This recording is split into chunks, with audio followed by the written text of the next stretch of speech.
Hello and welcome to another episode of Driving Dialogue. Yeah, baby. Well, my energy's a little low. And it's not necessarily because I'm tired. It's because I had an experience today at work that gave me goosebumps, made me feel tingly. It gave me that feeling that's hard to describe, but it sort of gave me that feeling of joy, I don't know, like the reason we exist here on Earth. I think I should explain a little bit more clearly. So, as you know, I'm a janitor for a middle school, and right next to the middle school is Wakamatsu Farms. I just passed it. It's right next to the school. And there's a lot of historical significance to Wakamatsu Farms. It was the first Japanese tea colony in California, maybe even America. And, I don't really know all the details, but I do know someone wrote a book about Wakamatsu Farms. You could look it up, and the students in my school actually read the book and take a field trip to Wakamatsu Farms to see it all firsthand. It's kind of a special thing. How cool would it have been if I was in middle school if there was a book written about the place right next door? I don't know if the kids here really appreciate how cool that is. But anyways, there's this Japanese place of historical significance right next to the school. So I was doing my janitor work, janitoring it up, and this woman approached me and she said, do you know how to get to Wakamatsu Farm? And I was like, you mean right next door? And she's like, yeah. And I was like, oh, was the gate closed? And she said, yes, the gate was closed. And I said, all right, don't worry. I know about a secret special gate that's in the back of the school that'll also take you to Wakamatsu Farms. And she was like, really? Oh, you're an angel. You're a hero. My friend came all the way from Japan to see it. And I was like, whoa, okay. We'll go get her. And she was somewhere else on campus, so it took a few minutes to find her. And I guided them to the gate. And I said, go up the hill and you'll make your way to the grave. And the Japanese woman came up to me and she was sort of emotional. She was kind of shaking, and I don't know how to explain it. Vibrant. She had so many emotions. And she reached out her hand to me and shook my hand, probably longer than anyone's ever shaken my hand before. And she just said, thank you so much. You're an angel. You're my hero, just like the other woman said. And she was just so happy and emotional. And even on the way to the gate, I heard her say to her friend, that she was going to cry when she gets there, and to the grave of the little girl that the book's about. That, she taught me something that I never knew, this Japanese lady. She was from Tokyo. And she said to me, this grave is the first Japanese grave in California. And I just thought, wow, I didn't know that. I didn't know. I knew that there was the first tea farm the first Japanese tea farm, I didn't know it was also the first Japanese person ever buried in California. And because of that, it was very special to her, and I could tell it was special to her. And I've actually let other Japanese people to that secret gate before, about a year ago or so. And so I told her, it's a very sacred space, this grave. And she even looked like more so that she was going to cry after I said that. And it wasn't until after she walked away and went with her friend to the grave that was so important to her that it occurred to me why she maybe looked like she was going to cry when I told her it's a very sacred spot, that it's a very sacred place.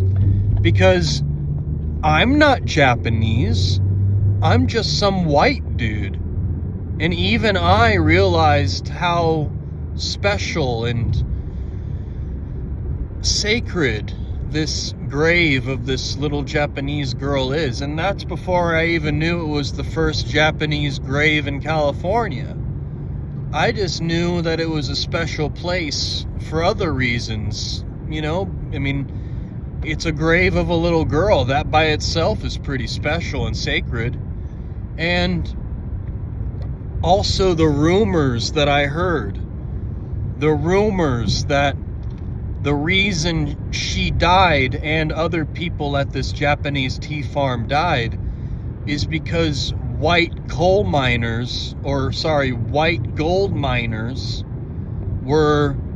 sending their disgusting, gross, contaminated water from mining, because apparently mining can create some gross water, and apparently these gold panners were sending their bad water to Wakamatsu Farms, which poisoned their water supply and made them no longer be able to grow their tea crop. And this isn't confirmed, but it's the rumor that I heard in my time working here. And based on my knowledge of human history, I'm inclined to believe it. Because too often have I seen examples of prejudice and seen prejudice in humanity and notice it to be prevalent. And I think I see that changing. I think it's starting to change. I think we thought it was starting to change in the 90s, but I think it's actually changing now. But at the same time, there are some people that are really exposing themselves as being racist now too. It's like we get the extremes of both sides now. Oh my gosh, this guy behind me on the road. I wonder if he's gonna kill me. I'm going 55 in a 45. He's got his lights up and he's right behind me riding my butt. Sorry guys, it's just a little distracting. I can't tell if he's trying to pass me or something. It's when you're on a dark, scary country road that has one lane and there's some guy behind you, I don't know. It kind of puts me off a little, makes me a little uneasy. So I go ahead and speed up is what I'm doing. I go ahead and speed up for this guy because it's what they want. I mean, what's this sign say? Speed limit 45. I'm going 60. Sometimes I wonder if the guy who's right on my butt doing that crap behind me is a cop, because one time that was the case. One time when I was living in Oregon, I was on a similar road. It was dark. It was sort of in a wild, area. And it was a kind of scary road. And I was just trying to get home after work. And it was dark, and I think what happened was this guy just pulled up right on my butt. And what are you gonna do? I sped up because I didn't want this guy to hit me. And then he continued to like ride my butt after I sped up, so I sped up more. And the next thing I know, I see police lights, and he pulls me over, and he says, "Why were you speeding?" And I said, "It's because you were pulling up right on me. I thought you were gonna hit me." And I told him all that. And, I was probably home free at that point, but he went ahead and still checked me for warrants or whatever and questioned me and found some reason for me to... Cops always have to find some reason that they're not actually the bad guy. And he said something, They always got to say something. It's just so frustrating when cops feel like they have to be a parent. Just be my friend. Why do you have to be this superior person to me? Why can't we be equals? Why can't we be an equal, but your job happens to be to serve and protect and shoot bad guys, and my job is to pick up trash out of school? We're still equals. Just because you're given a gun and finished a 3-month program doesn't make you better than me. By the way, the guy that was on my ass just pulled into his frickin' driveway. Are you kidding me? He must have had to take a dump or something, because he just pulled into his house. I thought he was in a rush to get to the freeway or something. He was in a rush to get to his driveway. Guy must have had to take a piss or something. That doesn't mean you should drive like a madman, man. If you have to piss or shit so bad, just pull over and do it in the woods. Don't endanger my life and my safety. Make me break the law and go over the speed limit.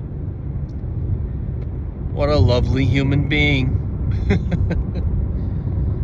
Let's see what today's church marquee says. Nothing heals like the empowering strength we find in the Lord. Wouldn't it be faster just to say nothing heals like the Lord? I don't know if the rest of that sentence was necessary. You could just say the Lord heals. That gets the same message across, right? I'm all about the economy of words. I'm all about less is more. Why take 10 minutes to be said what can be said in 10 seconds? You know what I mean? That's just me. Like, when I do my stand-up comedy, I try to use as little words as possible, as few words as possible. I really try to sit down and think about what I'm going to say with my stand-up. And I'm very meticulous and I'm very careful. And I just enjoy that. That's my preferred way of speaking. My preferred way of speaking is speaking as if I'm this wise or crazy guru kind of guy. I just prefer communication that's like thought out. And that's why this podcast has just been so hard on me. But it's also good to do it because it's a skill that I need to improve upon, obviously. But it's not an easy thing for everyone, just talking into a microphone without thinking. Especially for me, like I'm saying, because I prefer putting thought into my words.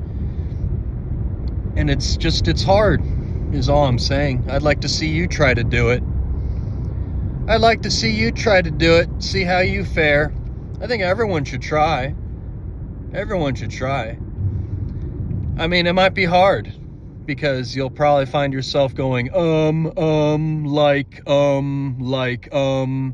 just not saying anything and having huge pauses of silence. I don't know. Personally, I think a podcast is better off if there's no moments of silence. And that goes for streaming or anything, really. At the end of the day, you have to be entertaining. And you can't be, in the very least, a tiny bit entertaining unless you're actually doing something. Call me old-fashioned, but That's how I like my entertainment. I like it to be in my face with words and shit. You know, I'm sure this podcast would be better if there were huge chunks of silence and I actually said something amazingly profound after every chunk of silence. But that's just not what this podcast is. This podcast isn't called, you know, silence with serene thoughts at times. It's called driving dialogue. And as I always explain, that's why I'm talking without thinking, because I'm trying to drive dialogue, and I'm driving, but mostly the idea is that I'm just trying to keep talking. I'm trying to drive the dialogue.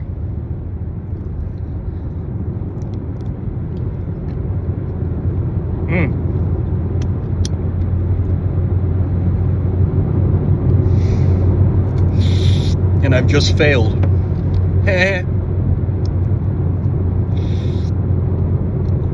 Let's talk about Star Wars. Star Wars news today. Apparently, George Lucas is in talks to direct another Star Wars movie. This is what I've been saying ever since he sold Star Wars. I had this idea ever since he sold Star Wars. I said to myself, yeah, he sold it. He sold the ideas, but he could still make Star Wars movies. I don't know why Disney, why did they even try to make Star Wars without George Lucas? It's his baby. It's his kid. He's the one. And like, even if something's stupid, we'll all accept it more as canon because the actual creator, George Lucas, said so. I mean, there's lots of stuff in the prequels that people hated on when they first came out. But now, a lot of those haters are collecting AARP checks, meaning they're really old now. And people like me who grew up watching the prequels, and actually, you know what? I thought they were okay. I didn't think they were dog shit like most people thought they were. I thought they were okay. And to be honest, I probably thought they were okay because George was making those movies for my generation at the time. And I bet whatever George does with the new Star Wars, it'll also be targeting that new generation. So I'll probably not like it. But I still think it'll probably be better, or at the very least more original, than Disney's new Star Wars movies. Here's a sad piece of Star Wars news. Adam Driver, the actor who plays Kylo Ren, apparently approached Disney with a famous director that I forgot the name of, like Steven Soderbergh or whatever. I don't remember which director. But the point is, he approached Disney to do a Kylo Ren series. I mean, why not?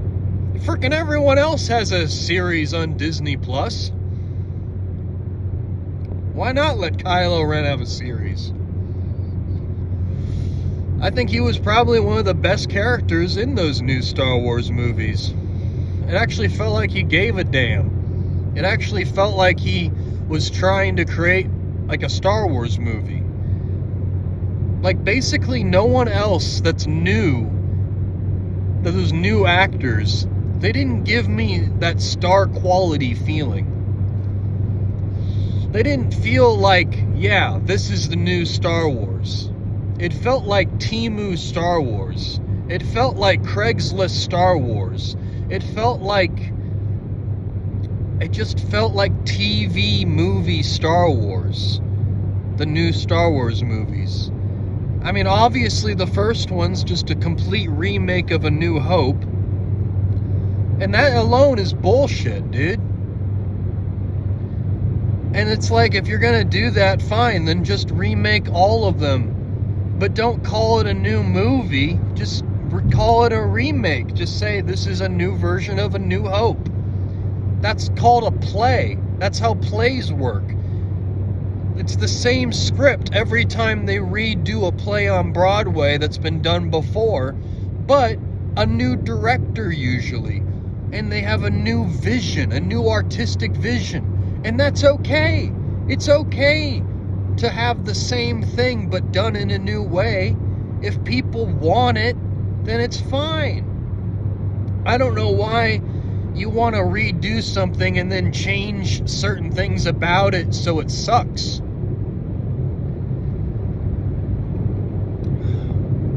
Like, all the stuff that one guy did for The Last Jedi, I forgot that dude's name, and it's for the best, really, because he basically ruined Star Wars, because he's like, let's do all this weird stuff, like, what if Luke now hates the Jedi, and he throws his lightsaber away, and like it's garbage, and disrespects it, disrespects everything, disrespects all the Jedi that died. I don't know if Luke would act that way, man. And like the actor Mark Hamill who played Luke, he had all these ideas himself that he even shared with Disney. And like when they told him what he was gonna do, he was like, are you sure? I don't think the character would do that. And it's like, who else would know the character better than the guy that's been the character and has thought about his character for his whole life? I would absolutely respect the opinions of Mark Hamill in regards to what to do with his character in Star Wars, but they poo-pooed him. They didn't care. They're like, you're old or whatever. They trusted that redheaded guy who did The Last Jedi. Had him drink blue milk. I mean, I can't even really defend the third new Star Wars that much either, man. That one had a lot of silliness too. And I don't even remember which one of them they used light speed, like as a terrorist using their ship to collide into another ship. That's not Star Wars, that's some Star Trek shit. And even in Star Trek, I wouldn't be a fan of that, because it's basically suicidal. I don't know if...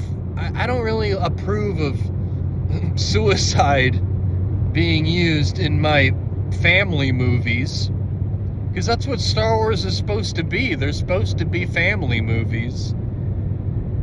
And I don't know, there was like a weird thing about casinos in one of the new Star Wars movies. There was a point being made that casinos are bad, or I guess rich people are bad, and so they released all these space horses into the casino. That didn't feel like Star Wars to me. I don't remember anything in the old Star Wars that resembles that. Even, or in the prequels, or anything else that I thought was Star Wars. There's just a bunch of moments and scenes in the new Star Wars that just don't feel like Star Wars to me. And maybe that's the point. They were trying to be something new, but why would you buy something that everyone's going for nostalgia and do a combination of taking some things, like the fact that they remade A New Hope, and let's be honest, the end of the third new Star Wars movie was basically the end of Return of the Jedi. It was basically the exact same ending, where in the Return of the Jedi, Luke is staring out at this space war going on, and the Emperor's there, like, taunting him with the dark side.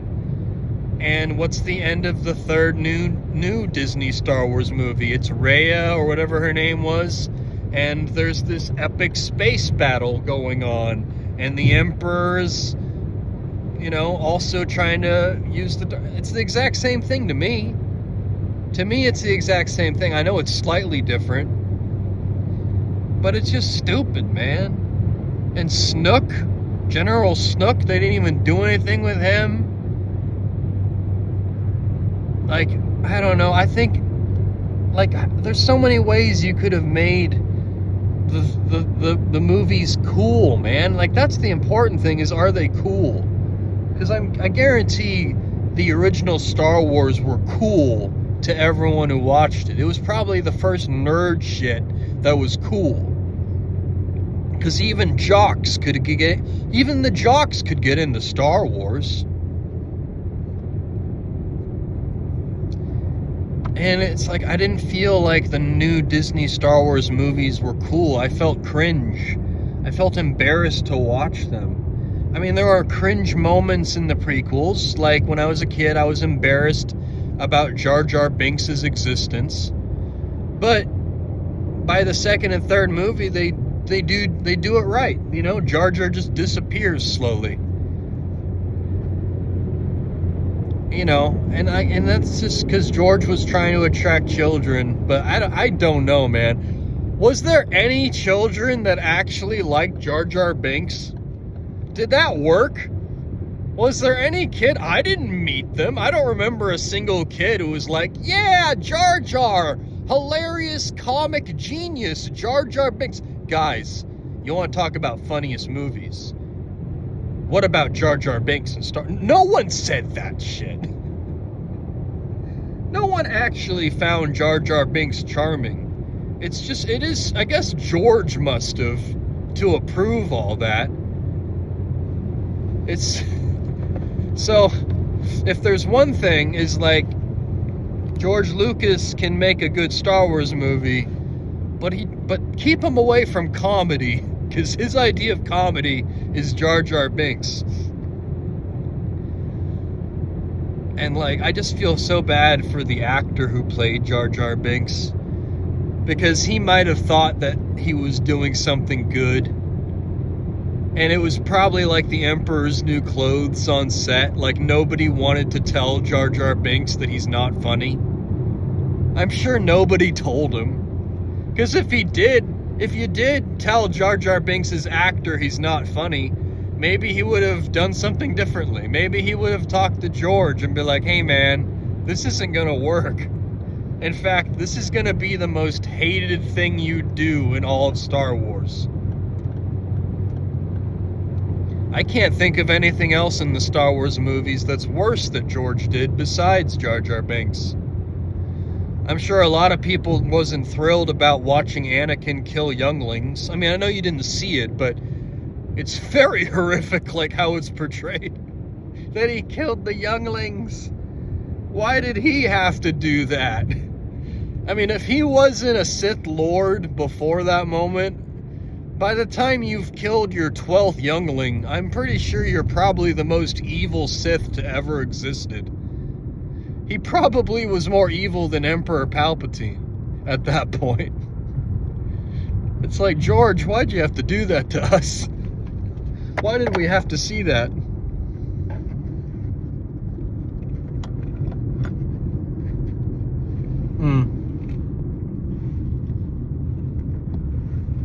Well, I got bad news for you folks.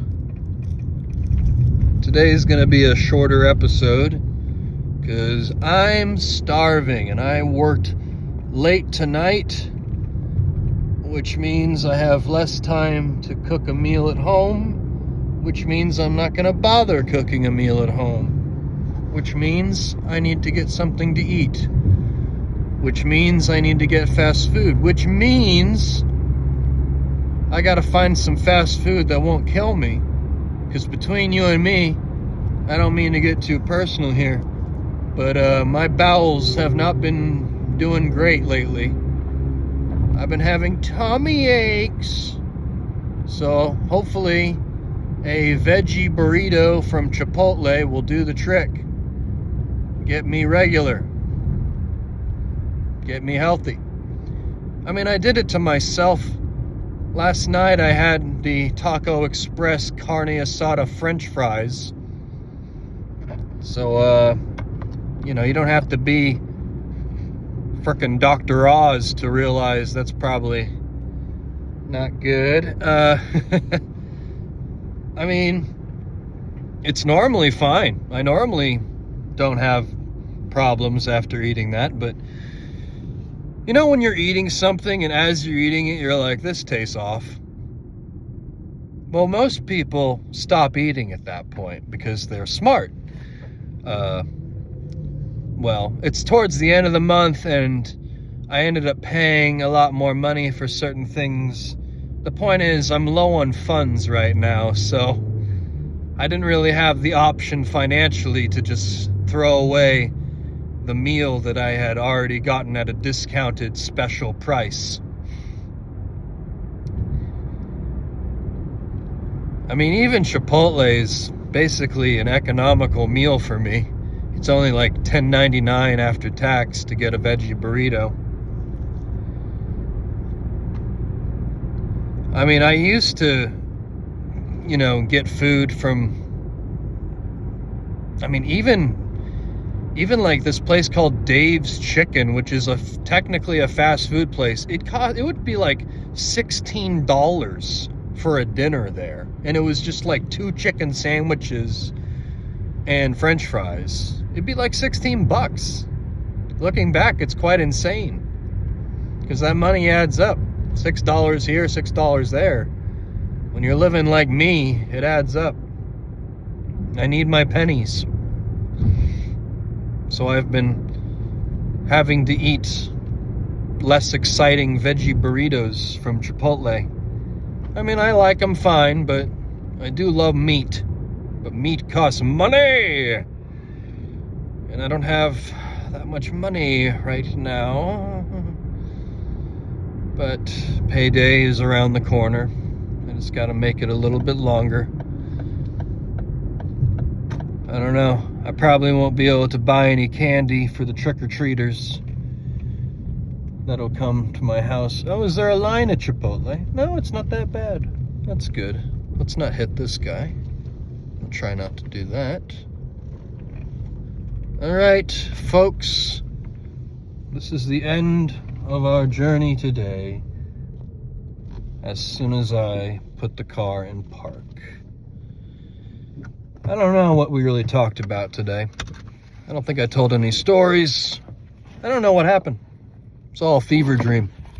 I hope you had a good time, and I hope you have a good day.